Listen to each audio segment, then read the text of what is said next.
Assalomu alaykum hurmatli o'quvchilar. Xo'p, yutuqli testimizni tahlil qilishni boshlaymiz. Birinchi savol. Jamshid 3030 ni hosil qilish uchun bir qancha 3 raqamni qo'shib chiqdi. Xo'p, agar Jamshid qo'shib chiqqan 3 raqamlar sonidan 2 marta ko'p 2 raqamlarni qo'shib chiqsa, yig'indi nechaga teng bo'ladi? Yaxshi. Demak, yig'indi bizda bor 3030 ga teng. 3 dan nechta qo'shilganligini topishimiz kerak, ya'ni 3lar sonini. Demak, bizda 3030 ni 3 ga bo'lib yuborsak, 1010 ta 3 qo'shilgan. Xo'p, 3 raqami sonidan 2 marta ko'p 2 raqami qo'shildi. Demak, bizda 2020 ta 2 raqami qo'shilmoqda. Shunda yig'indi bizga bo'ladiki, 4040 bo'lar ekan. Bu javob esa D javobga to'g'ri kelmoqda. Keyingi savol. So'roq belgisi o'rnida turishi zarur bo'lgan sonlar yig'indisini toping debdi ekan. Xo'p. Dastavval uchburchaklarga e'tibor qaratayotgan bo'lsak, xo'p, 13, 11. Qanaqadir so'roqdan keyin 7 va 5. E'tibor qaratayotgan bo'lsak, har biridan 2 ayrilib ketmoqda. Mana 2 ayrilib ketmoqda. Xo'p, qonuniyatni aniqladik. Shunda so'roq o'rnidagi turgan son bizda bo'lar ekan 9. Xo'p, endi aylanalarga e'tibor qaratayotgan bo'lsak, 2, 5. 5 dan 8 ga va 8 dan qandaydir so'roqga o'zgarmoqda.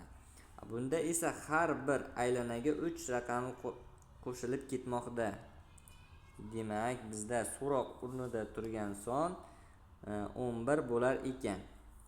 Bizlar nima demoqda?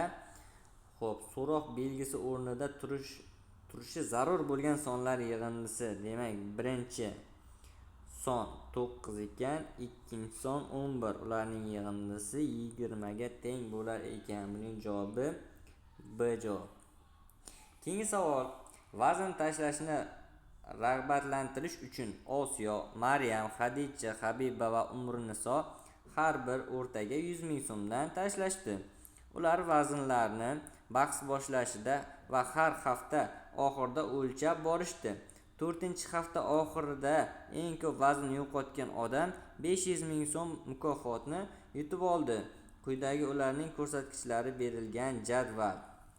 Demak, eng ko'p vazn yo'qotgan odam 500 ming so'm pul mukofoti bo'lar ekan. Demak, umumiy holda Osiyo 71 dan 67 ga, 67 dan 63.5 ga, 63.5 dan 61 ga va 61 dan 64 ga tushmoqda.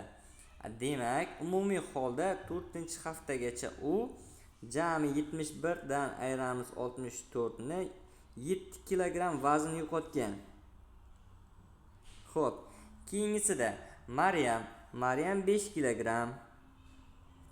Xo'p, Xadicha esa 6 kilogramm. Habiba esa 605 kilogramm. Umrniso esa 8 kilogramm vazn yo'qotgan ekan. Demak, eng ko'p vazn yo'qotgan demak qizlar bu Umrniso 8 kilogramm vazn yo'qotgan ekan. Demak, mukofotni Umrniso olar ekan. Buning javobi D javobga to'g'ri kelmoqda. Keyingi savol. Javlon do'kondan 3 xil turdagi go'sht sotib oldi. Demak, 1 taqsim 4 kilogramm laxm go'sht, 3 taqsim 4 kilogramm tovuq go'shti va 3 taqsim 4 kilogramm kurka go'shti sotib oldi. Javlon sotib olgan go'shtlarning umumiy og'irligi quyidagi berilgan oralig'idan qaysi biriga mos keladi? Xo'p, dastavval topib olaylik qancha go'sht sotib olganini. 1 taqsim 4 ga qo'shamiz 3 taqsim 4 ni va yana qo'shamiz 3 taqsim 4 ni. Qo'shganimizda bizda bo'lar ekan 7 taqsim 4. Bu 1,3 taqsim 4 kilogramm umumiy holda go'sht sotib olgan ekan. A javobga qarasak, bizda 1 kilogrammdan kam. Bu aslida 1 kilogrammdan ko'p. Demak, A javob bizda chiqib ketdi. B javobga qarasak, 1 va 1,1 taqsim 2, ya'ni 1,5 kilogramm oralig'ida. Ya'ni bu ifoda 1,5 kilogrammdan ko'p. Demak, bizda B javob ham chiqib ketar ekan. Keyingisi C javobga e'tiborni qaratayotgan bo'lsak, 1,1/2 va 2 kilogramm oralig'ida. Mana shu go'shtimiz aynan shu oralig'iga to'g'ri keladi. Xo'p, D javobga qarasak 2 kilogrammdan ko'p. Bizda mana shu go'shtimiz 2 kilogrammdan kam. Demak, D javob ham chiqib ketdi. To'g'ri javob C bo'lar ekan. Xo'p, keyingi savol. Mening 10 ta o'rdagim bor. O'rdaklarning har kuni bitta tuxum tug'ar edi. Lekin endi bir nechta o'rdak har 2 kunda bitta tuxum tug'ayotganini payqab qoldim. Shunda 10 kunda o'rdaklar tuqqan tuxumlar soni 85 ta bo'lib qoldi. Demak, mening nechta o'rdagim har 2 kunda bitta tuxum tug'adi? Yaxshi. Xo'p, dast avval biz bir kunda bitta tug'ayotganlarni x da deylik. Xo'p, 2 kunda bitta tug'ayotganlarni biz y deylik. Ya'ni bir kunda bitta tug'ayotganlar x da, xo'p, 2 kunda bitta tug'ayotgan tovuqlar soni y da bo'lsin. Jami tovuqlar soni bizda berilgan x plus y 10 ta o'rdak ekan, o'rdaklar soni ekan. Demak, 10 ta ekan. Yaxshi. Demak, 10 kunda o'rdaklar tuqqan tuxumlar soni 85 ta ekan. Yaxshi. Demak, bir kunda bitta tuxum tug'ayotgan o'rdaklar jami 10 kunda 10 ko'paytirilgan x da tuxum tug'adi. Xo'p, keyingisida 2 kunda bitta tuxum tug'ayotgan o'rdaklar soni esa demak 5 ko'paytirilgan y da bo'ladi. Chunki har 2 kunda bitta tuxum tug'moqda. Demak, shunda 10 kunda o'rtacha 5 kun tinimsiz tug'ayotganga o'xshaydi, ya'ni. Xo'p, keyin bu teng bo'ladi 85 ga. Xo'p, tenglama sistemasini yechsak, yuqorini 10 ga ko'paytirib yuboramiz. Demak, 10 ta x qo'shilgan 10 ta y teng 100. Xo'p, 10x qo'shilgan 5 ta y teng 85. Xo'p, ayirib yuborsak bizda 5 ta y teng 15, y teng bizda bo'lar ekan 3. Demak, bizda nima demoqda? Mening nechta o'rdagim har 2 kunda, ya'ni har 2 kunda bitta tug'ayotgan o'rdaklar sonini biz y da deb belgilagandik. Y ning qiymati 3 chiqdi. Demak, buning javobi B bo'lar ekan. Xo'p, keyingi savol. 15 do'stdan iborat guruh kafega borishadi. Ularning har biri quyidagi menyularda narxlari, ya'ni ayron $4, sharbat $5, limonad $6. Ko'rsatilgan ichimliklardan biriga buyurtma beradi. Guruhning 2/5 qismi ayron, 1/3 qismi mevali sharbat. Qolgani limonadga buyurtma berganligi sababli ularning buyurtmasi qancha dollarga teng edi demoqda. Xo'p, yaxshi. Demak, bizda 15 ta do'st bor. Uning 2/5 qismi demak ayronga shunda bo'lar ekan. Qisqartirdik 3 ta, 6 ta do'st ayronga pul to'lar ekan. Xo'p, 1/3 qismi mevali sharbat, ya'ni 15 ko'paytirilgan 1/3 qismi demak 5 ta do'st mevali sharbat ichishar ekan. Qolganlari esa limonad. Demak, bizda 15 ta edi. 15 dan ayiramiz 6 ni, ayiramiz 5 ni. Shunda 4 ta do'st limonadga buyurtma berar ekan. Xo'p, bizda ayronning narxi $4 bo'lganligi uchun 4 ga ko'paytiramiz. $24 bo'ladi shunda. Xo'p, sharbatning narxi esa $5. Demak, 5 ni ko'paytiramiz 5 ga, $25 bo'lar ekan. Xo'p, limonad $6, 4 ni ko'paytiramiz 6 ga, shunda bo'lar ekan $24. Xo'p, ularning jami buyurtmalarini so'ramoqda bizda. Bularni yig'indisini qo'shsak, xo'p, 24 qo'shilgan 25 qo'shilgan 24 bizda $73 bo'lar ekan. Buning javobi B ga to'g'ri kelmoqda.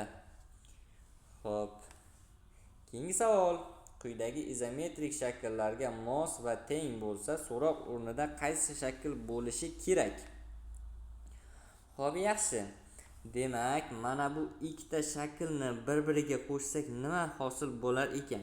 Dastavval bu joyi bu yerga keladi. Xo'p, bu joyi esa mana bu yerga keladi. Xo'p, bu joyi bu yerga keladi. Demak, bu joyi mana chizildi va bu yeri mana bu holatda kelar ekan. Umumiy shakl qo'shganimizda shu holatga kelar ekan. Yaxshi. Keyingisiga bunday qanday shakl qo'shishimiz kerak? Xo'p, mana bu yer paydo bo'lish uchun bu yerga mana bunday shakl kelish kerak. Keyin bu yer paydo bo'lish uchun mana bu holatda. Xo'p, mana bu ikkita joy paydo bo'lish uchun mana bunday. Xo'p, bu yer paydo bo'lish uchun mana bu holatda va xo'p. Keyin mana bu ikkita joy paydo bo'lish uchun mana, demak bu yer bor ekan, mana bu holatda ekan. Xo'p. Demak bizda aynan shunday shakl paydo bo'lishi kerak. Mana bunday va mana bu holatda. Bu shakllarga e'tibor qaratayotgan bo'lsak, faqatgina B javob qanoatlantirmoqda.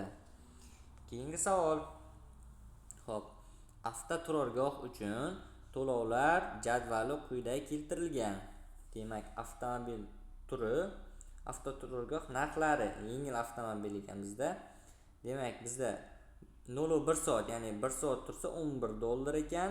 1-3 soat, ya'ni 1 soatdan 3 soatgacha tursa $12.5 ekan. 3 soatdan 6 soatgacha tursa $15.5 va 6 soatdan 12 soatgacha tursa $23 ekan.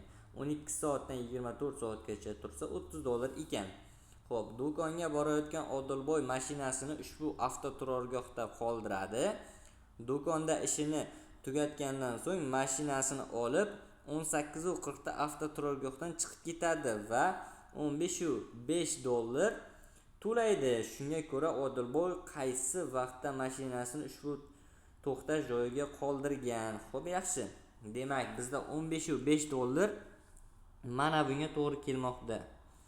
U 3 soatdan 6 soatgacha xo'p, mashinasi turgan bo'lishi mumkin.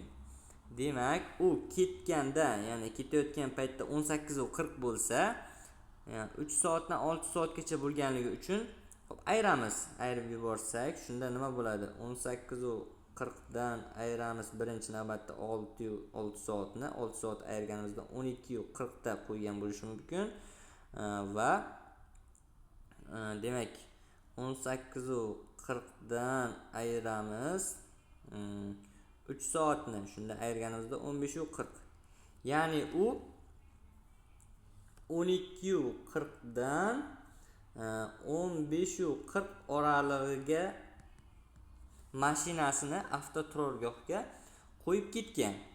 Xo'p, javoblarga qaraymiz. Demak, bizda A javob 16:40. Demak, bu mana shu aytayotgan vaqt oralig'iga tushmaydi. Keyingisida B javobga e'tibor qaratayotgan bo'lsak, xo'p, 15:50, ya'ni 10 minut o'tib ketgan. Bu ham bu javobga to'g'ri tushmaydi. Keyingisi C javobda 17:15. Bu ham javobimizga to'g'ri tushmaydi. To'g'ri javob esa D javob bo'lar ekan. 14:10 da u avtoturargohga mashinasini qo'yib ketgan. Keyingi savol. Xususan mamlakatida har kuni yomg'irli yoki quruq ob-havo bo'ladi. Hech qachon 3 kun ketma-ket yomg'irli havo bo'lmaydi va hech qachon ketma-ket 3 kun quruq ob-havo bo'lmaydi. Doimo yakshanba va dushanba kuni yomg'ir yog'adi va payshanba kuni doimo quruq ob-havo kuzatiladi. Xususan mamlakatida bir haftada necha kun quruq ob-havo bo'ladi? Yaxshi, demak, mana bu yerda dushanba, seshanba, chorshanba, payshanba, juma, shanba va yakshanba bo'lsin. Bizdan aytmoqda doimo yakshanba va dushanba kuni yomg'ir yog'adi. Yaxshi, yomg'ir yog'ishini biz plus deb turaylik va quruq ob-havo bo'lishi uchun demak minus deb turaylik. Demak, bizda yakshanba va dushanba kuni yomg'ir yog'ganligi uchun plus bo'lsin. Xo'p, quruq ob-havo bo'lganligi uchun minus bo'lyapti. Demak, payshanba kuni doimo quruq ob-havo. Demak, payshanba bo'lgani uchun bu yerga minus qo'yamiz. Xo'p, yaxshi. Hech qachon, ya'ni 3 kun ketma-ket quruq yoki yomg'irli havo bo'lmas ekan. Shuning uchun mana bu yerda shanba albatta minus bo'lishga majbur, ya'ni quruq ob-havo bo'lishga majbur. Agarda plus bo'lsa, shanba, yakshanba, dushanba ketma-ket 3 kun yomg'irli ob-havo kuzatiladi. Bu holatda seshanba kuni ham xuddi shunday minus bo'lishga majbur ekan. Demak, bizda chorshanba va juma qolmoqda. Xo'p, ikkalasi ham plus bo'lishga majbur, chunki uchalasida, ya'ni seshanba, chorshanba, payshanba quruq ob-havo kuzatilmasligi kerak. Albatta o'rtada yomg'irli ob-havo bo'lishga majbur. Juma ham plus. Bizdan nima so'ramoqda? Suv-sambil mamlakatida bir haftada necha kun quruq ob-havo? Demak, bizda quruq ob-havoni minus deb belgilagandik. Mana aynan o'shalar. Bitta, ikkita, 3ta. Demak, 3 kun mobaynida quruq ob-havo kuzatilar ekan. Xo'p, 10-savol. Tadbir tashkilotchilari dizaynerdan ichida kamida 1 litr, ya'ni suyuqlik sig'adigan to'g'ri burchakli parallelipiped shaklidagi idish tayyorlashni so'rashdi. Idishning asosiy kvadrat bo'lishi va uning balandligi enidan 2 marta katta bo'lishi kerak. Idishning bo'yi eng kamida nechaga teng debdi ekan. Yaxshi. Xo'p, dastavval biz parallelipiped chizaylik. Asosi demak kvadrat bo'lsin. Mana shunday holatda bo'lsin. Asos kvadrat. Xo'p, asos kvadrat bo'lgani uchun hamma tomonlari teng bo'ladi. Balandligi enidan demak 2 marta katta demoqda. Bu qismi bizda a ga teng, bu qismi esa a ga teng. Balandligi bizda bo'lar ekan 2a. Demak, hajmini topsak, v barobar 2a ko'paytirilgan a teng 2a ning kubi bo'lar ekan. Shu demak, kamida 1 litr suyuqlik sig'adigan bo'lish kerak. Ya'ni 1 litr suyuqlik sig'adigan yoki undan oshish kerak. Demak, 2a ning kubi katta bo'lish kerak 1000 dan. 1 litrdan ko'p suyuqlik ham sig'ishi aytilmoqda bizda. Xo'p, shunda a ning kubi katta bo'lish kerak ekan 500 dan. Qaysi sonning kubi 500 dan albatta katta? Demak, bizda 10 cm ning kubi albatta katta, 70 cm ning kubi albatta katta va 8 cm ning kubi ham albatta katta. 7 cm ning kubi 7 ning kubi bizda 343 bo'lganligi sababli 500 dan kichik. Demak, C javob chiqib ketar ekan. Bizdan eng kichigini so'ramoqda, eng kamida, ya'ni kami bo'lgani uchun D javob bo'lar ekan. Keyingi savolga e'tiborni qaratayotgan bo'lsak, bu yerda sun'iy tilda tarjima qilingan ba'zi so'zlar mavjud. Xo'p, polo karin ko'k osmonni anglatadi. Tilko spadi bu yerda bu velosiped poygasi. Polo tilko ko'k velosiped degan ma'noni anglatar ekan. Qaysi so'z poyga mashinasi ma'nosini anglatishi mumkin? Xo'p, demak, bizda polo karinga e'tibor qaratayotgan bo'lsak, ko'k osmonni, demak, ko'k osmonni anglatar ekan. Tilko spadi, demak, bu yerda bu velosiped ekan. Polo tilko demak ko'k velosiped ekan. Xo'p, e'tibor qaratayotgan bo'lsak, birinchi va uchinchisida polo, ya'ni bir xil polo bir xil bo'lganiga uchun bizda polo so'zining ma'nosi ko'k degan ma'noni anglatar ekan. Xo'p, demak, bundan ko'rinadiki, karin so'zining ma'nosi osmon va tilko so'zining ma'nosi velosiped.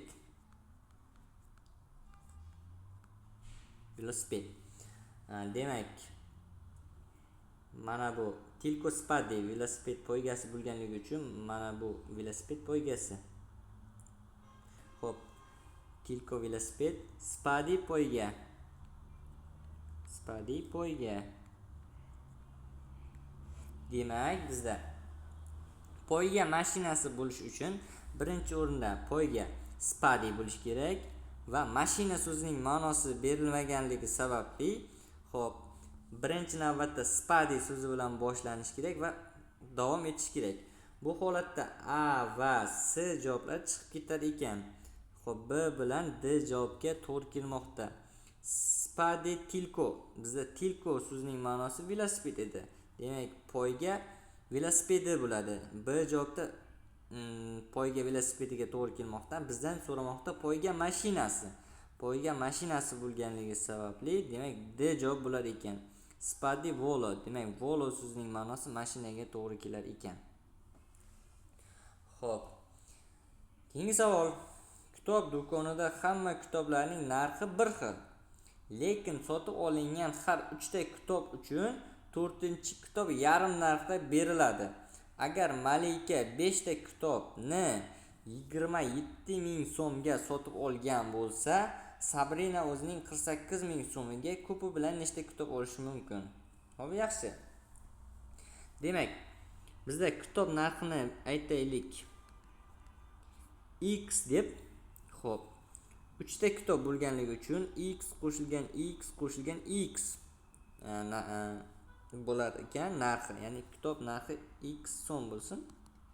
Xo'p, 4-chi kitob yarim narxiga beriladi. Demak, yarim narxini to'layotgan bo'lsak, u X taqsim 2 so'mini to'laymiz va 5-chi kitobga ham X to'lar ekanmiz.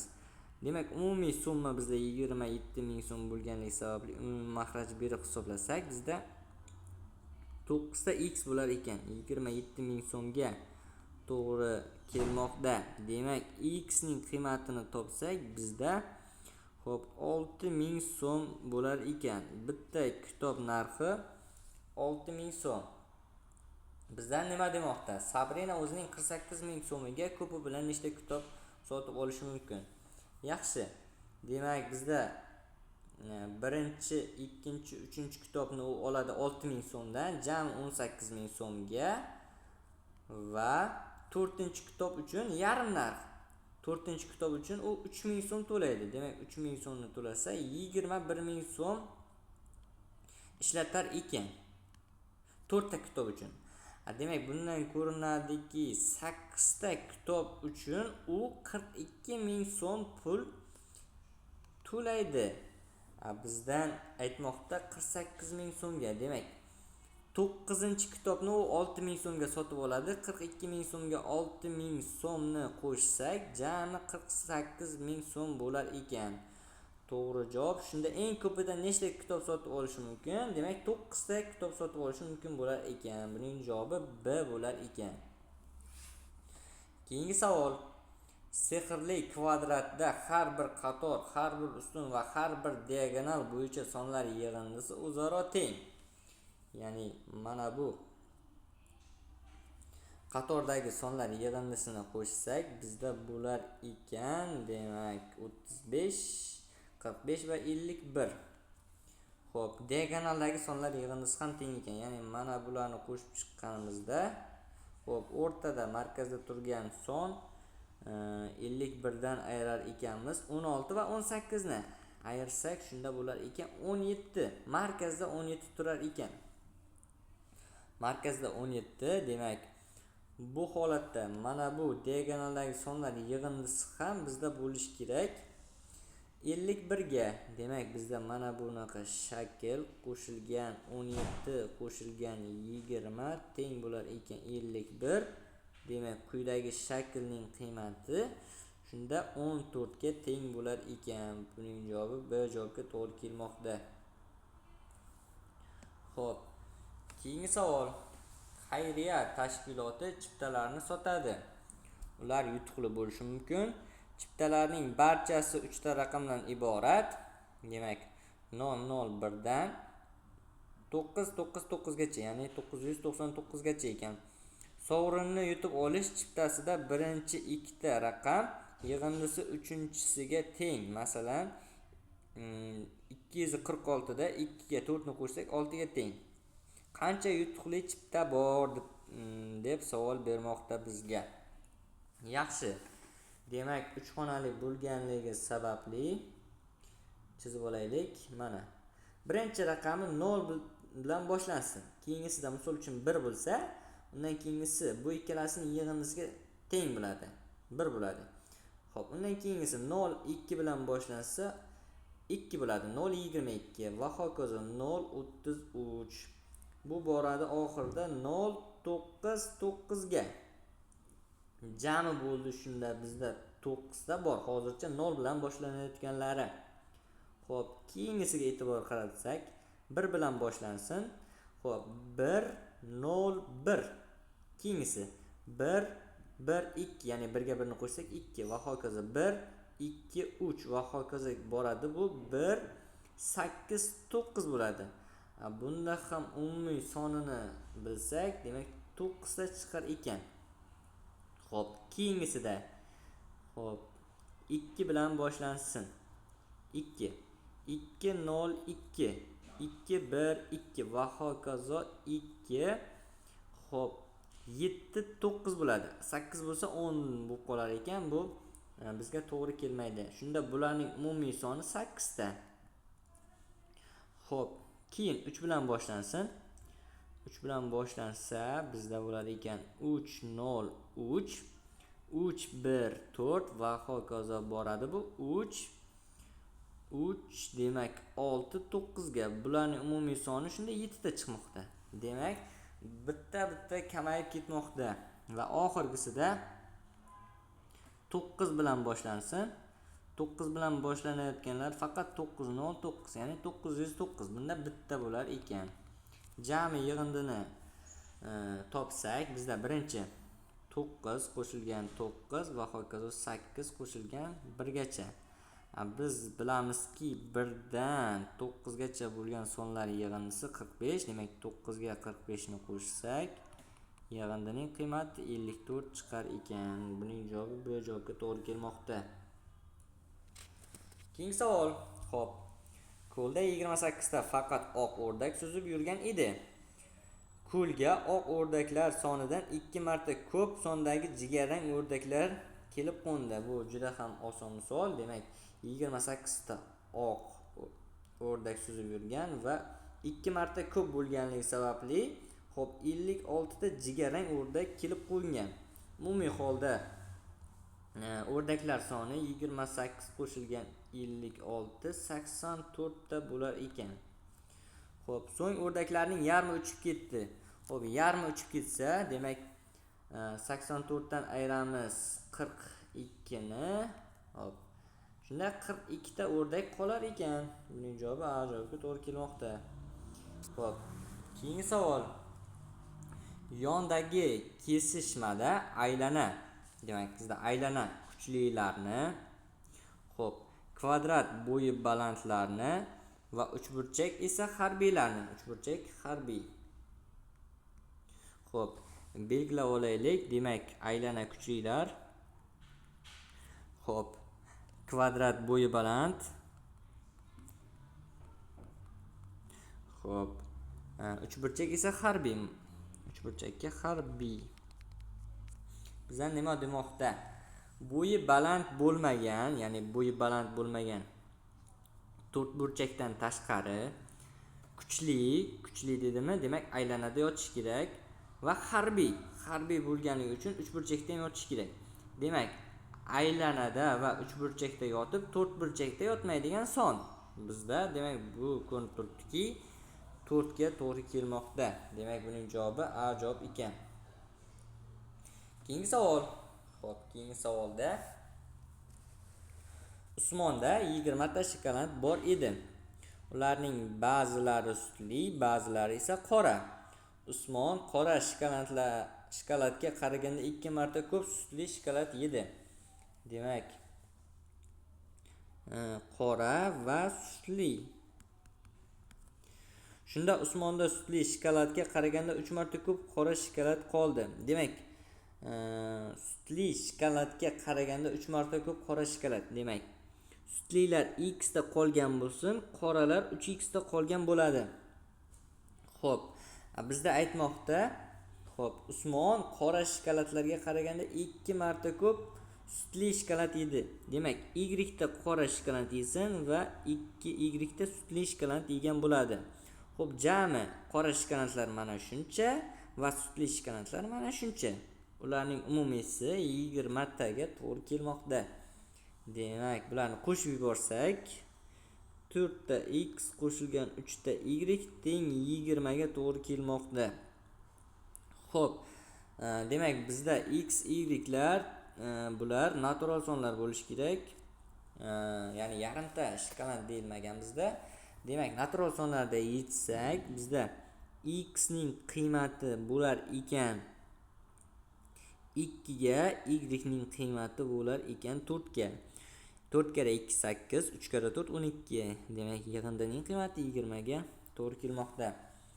Xo'p, bizdan dastlab Usmonda qancha qora shokolad, ya'ni qora shokoladlar sonini topishimiz kerak. 3 ko'paytirilgan 2 plus 4. Demak, 10 ta qora shokolad bor bo'lgan ekan. Keyingi savol.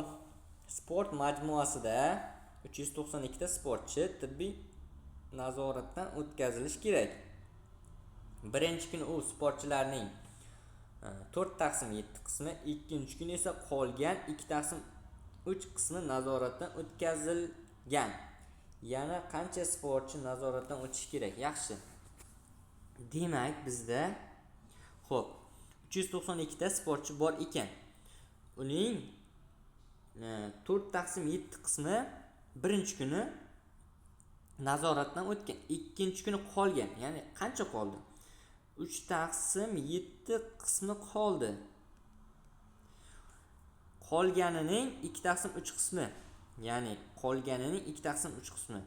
Xo'p, demak 392 ko'paytirilgan 3/7 ko'paytirilgan 2/3.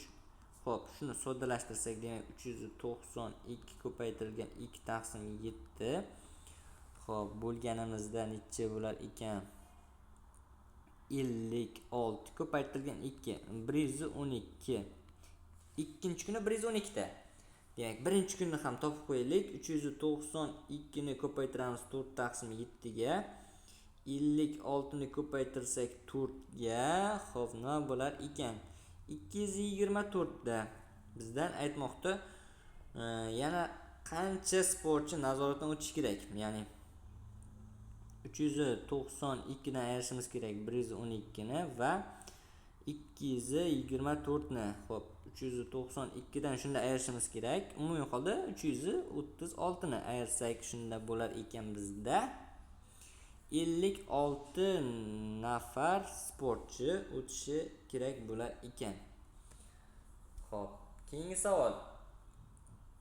3 ta elektrik birgalikda 148 ta asbobni tuzatdilar.